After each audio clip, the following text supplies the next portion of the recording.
नमस्ते नमस्कार यहाँहरू सम्पूर्णलाई मेरो युट्युब च्यानलमा स्वागत छ। आज चाहिँ म यहाँ दक्षिण कोरियाको थेगु एरियामा रहेको विभिन्न ठाउँहरू देखाउने छु। साथै यहाँ केही भिडियोहरू बनाउन गइरहेको छु। अन्तिमसम्म हेरिदिनु होला, साथ दिनु होला है त। अनि मन पर्यो भने लाइक, कमेन्ट, सब्स्क्राइब पनि गरिदिनु होला मेरो भिडियोलाई।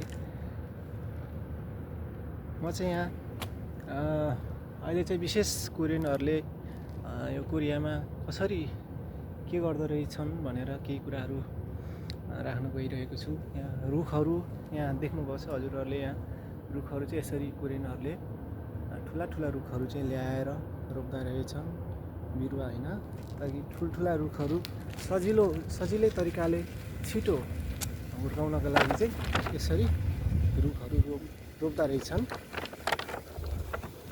यो चाहिँ भर्खरै बनाएको बाटो, यसमा चाहिँ हिँड्न चाहिँ निषेध गरिएको रहेछ।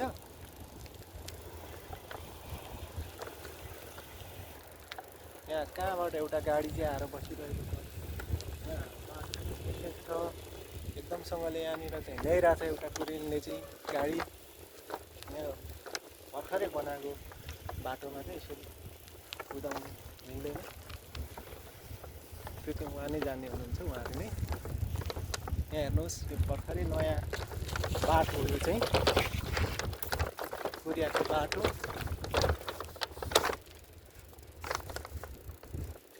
जहीँ तहीँ कोरियामा चाहिँ गाउँ सहर जहीँ पनि विकास चाहिँ एकदम राम्ररी गरेको पाइन्छ। गरेको हुनाले कोरियनहरूले चाहिँ बाटोहरू एकदमसँगले विकटै ठाउँ भए तापनि बाटो चाहिँ एकदमै राम्रो, सफा, सुन्दर, हरियाली चाहिँ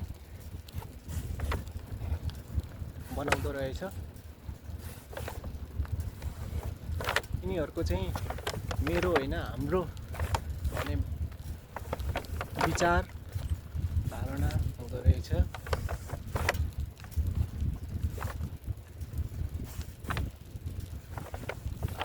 कस्तो सुन्दर है, गाउँ भए तापनि, यो गाउँै हो, गाउँ भए तापनि एकदमै विकास गरेको छ कोरियनहरूले चाहिँ। 40-50 वर्षकोमा चाहिँ कोरियनहरूले पुरै परिवर्तन, देशै परिवर्तन गर्दैछ। हामीले पनि केही सिक्ने हो कि केही पाठ भन्ने पनि लाग्छ र भिडियो पनि बनाउन सुरु गरेछु र भिडियो पनि बनाउने अझै कोसिस पनि गर्नेछु।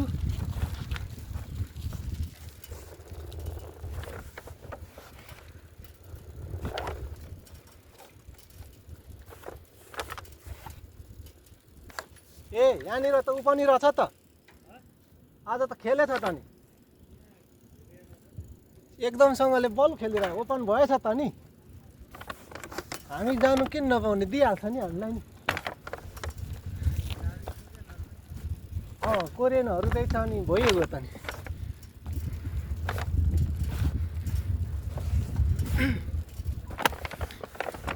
हजार जुनीसम्म खोज बसे तिमीलाई, माया मेरो युग युगसम्म तिमीलाई दिए तिमीलाई, हो तिमीलाई दिए तिमीलाई। ल आउनु, घुम्ने हो नि। यहाँनिर प्रवेश चाहिँ निषेध चाहिँ लेखिएको छ है हजुर। जाने हो नि तल, साइकल त्यहीँ तलसम्म लिएर जाने, अनि उता भित्र छिर्दा चाहिँ हिँडेर जाने। भित्र त नलैजाउँ न।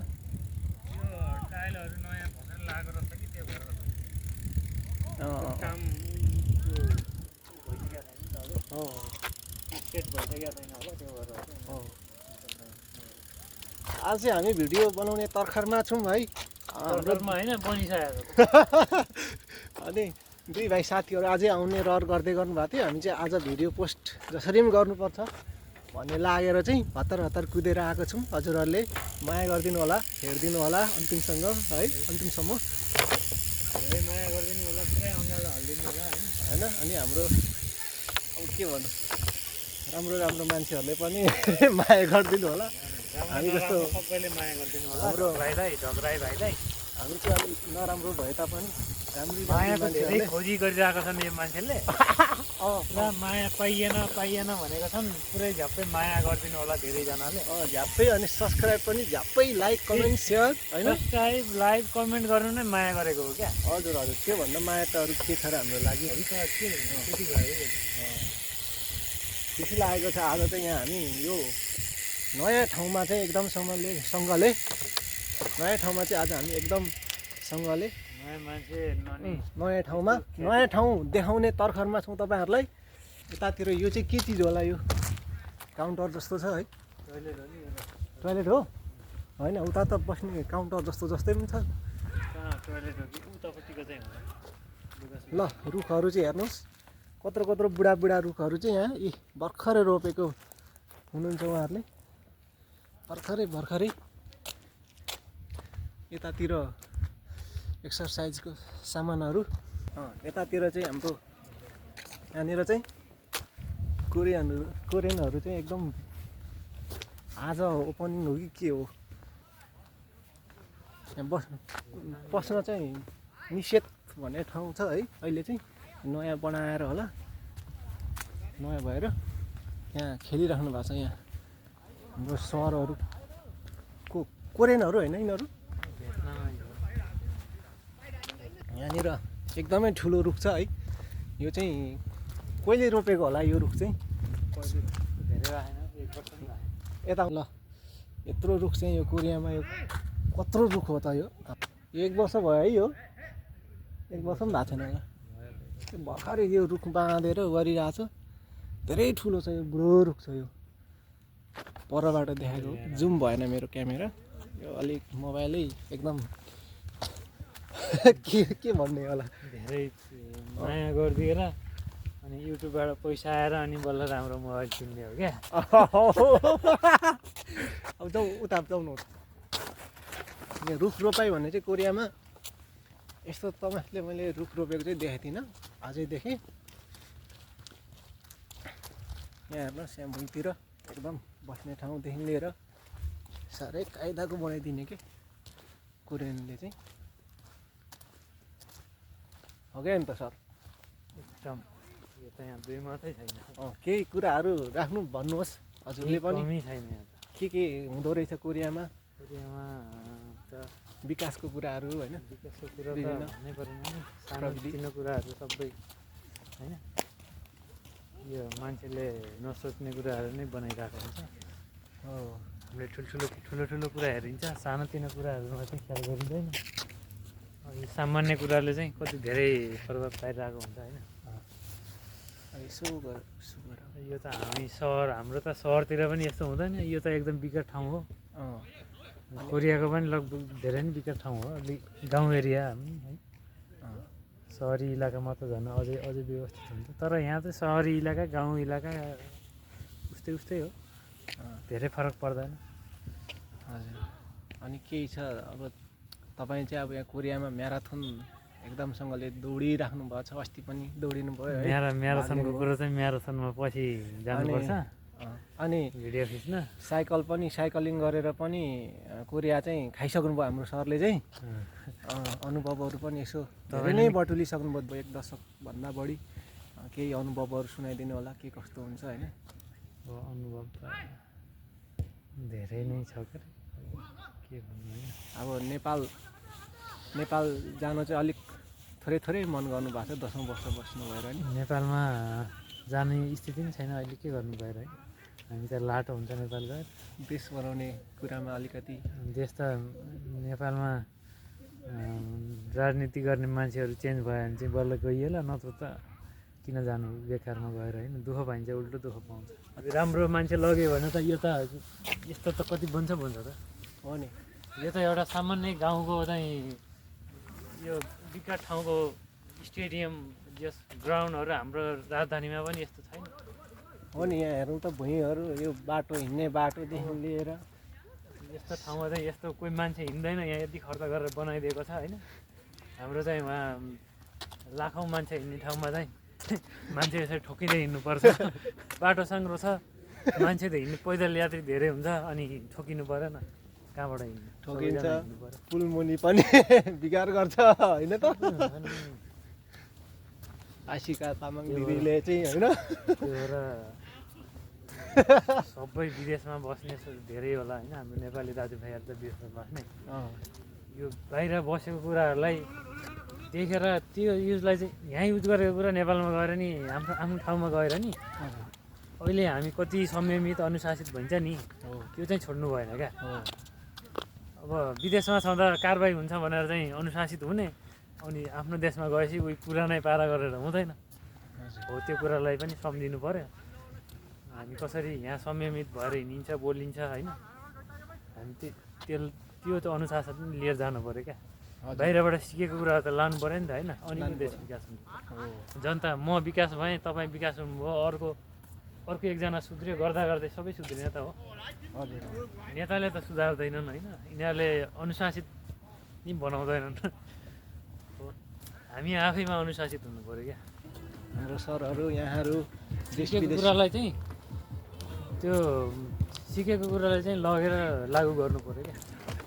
विदेशमा मात्रै लागु गर्ने, आफ्नो ठाउँमा गएपछि उही पुरानै पारा गरियो भने त भयो है। अनि हाम्रो कोरियामा चाहिँ अस्ति नै एकजना नेपालीलाई चाहिँ नेपालीले नै दुर्व्यवहार एकदमै गर्ने भएर आत्महत्या सुसाइड पनि गरेको खबरहरू पनि सुनिन्छ होइन। अब खोइ अब नेपालीले त्यस्तो नगर्नुपर्ने हो है। अब त्यस्तो मान्छेहरू त हुन्छन्, अब बच्नु पऱ्यो। नेपाली भएर नेपालीको चाहिँ मर्म होइन कसैलाई नि गर्नु हुँदैन त्यस्तो काम त। बुझ्नुपर्छ है। मानवता आफ्नो मानवीय धर्म निभाउनुपर्छ। दुःख गर्न आएको हो हामी, अर्काको ठाउँमा कोही ठुलो सानो हुँदैन होइन। ठुलो सानो को हुन्छ, सबै कुरा हुन्छ। गए पनि हामी कामदारै हो होइन, त्यही त कामदारकै स्तरमा आएको हुन्छ। सबै एउटै हो नि हामी। त्यो हो, मिलेर बस्नुपर्छ। नयाँ मान्छे पनि धेरै भएपछि पुरानो हुन्छ। त्यो पनि सुरुमा नयाँ भएर आएको त हो त होइन, सुरुमै पुरानो कहाँ हुन्छ। उहाँ गीत गाउने पनि मान्छे हो, तर कला भएको मान्छे हो। कलालाई चाहिँ भित्रभित्र लुकाइरहेको छ किन खै। अब हाम्रो सुरु हुन्छ यो च्यानललाई कला माया कला र गर्दिनु। गला भनेको कहिले पनि लुकाउनु हुँदैन क्या, बाहिर निकाल्ने कुरा हो। हामी चाहिँ अब बिस्तारो बिस्तारो गीतहरू पनि यसो अब मैले बाजा गीत गाएँ भने सब फलप खान्छ, त्यही भएर मन नगएको। तपाईँ नि फलप खान्छ। जति पनि चल्ने मान्छे छन् सब बन्द हुन्छ, तिनीहरूको कसैले गीतै सुन्दैन, त्यही भएर मैले गीत नगाइदिएको हो। मैले गाउनुभन्दा तपाईँले पहिला गीत गाएर होइन टक्क आफ्नो कलालाई चाहिँ बाहिर ल्याउने। गीत त म अलिअलि गाउँछु भन्दा नि अनि त्यस राम्रै कला भएको मान्छे रहेछन्, पहिल्यैदेखि गाएको हो। गाएनछन्। अब चाहना चाहिँ सङ्गीतै हो है। जिन्दगी नै भनेको छ, जिन्दगी नै सङ्गीत थियो है। चाहनाहरू चाहिँ अब त्यस्तै अधुरै छ है। हामी चाहिँ तपाईँहरूले माया गर्नुभयो भने यसै गरी हामी चाहिँ गीत पनि गाउने हो। बिस्तारो बिस्तारो है गीतहरू गाउँदै हजुरहरूलाई कस्ता कस्ता होइन राम्रो राम्रो गीतहरू। अब स्वर त राम्रो छैन, त्यही पनि हजुरहरूले कमेन्ट गर्नुहुन्छ, थाहा छ। लाग्नु त हामी अब ल ठिकै छ।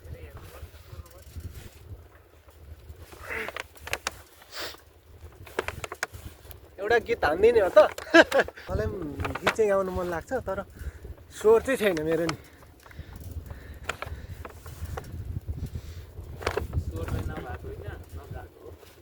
नगाएको अरे।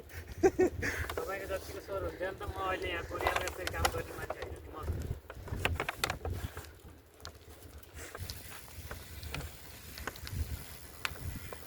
ल है त एउटा गीत थोरै एउटा गीत गाउँछु। कमेन्ट गर्नुहोस् है कस्तो लाग्छ हजुरहरूलाई।